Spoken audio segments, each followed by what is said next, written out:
Rutin penjagaan kulit yang betul, kekal atau tukar. Hai semua, mari kita bercakap tentang sesuatu yang kita semua mahukan, kulit sihat dan berseri.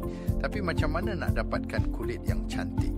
Rahsianya bukan terletak pada beratus produk, tapi pada rutin yang betul. Saya Tik Lee, the skincare guy.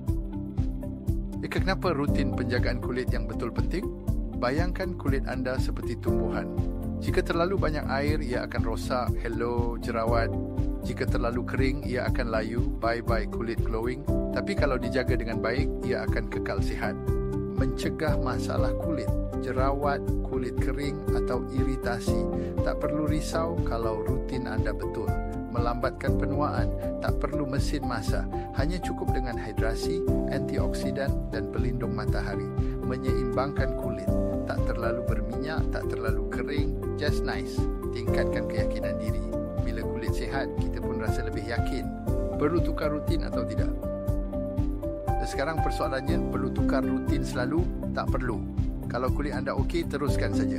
Tapi ada masa-masa tertentu di mana anda perlu ubah.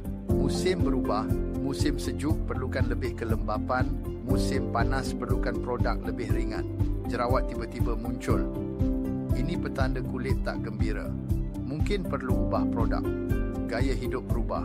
Stres, perubahan diet atau banyak travel boleh memberi kesan kepada kulit.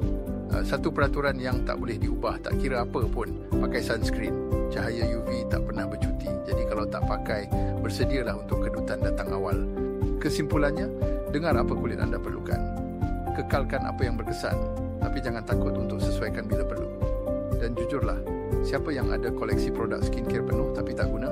Tak apa, kita semua sama.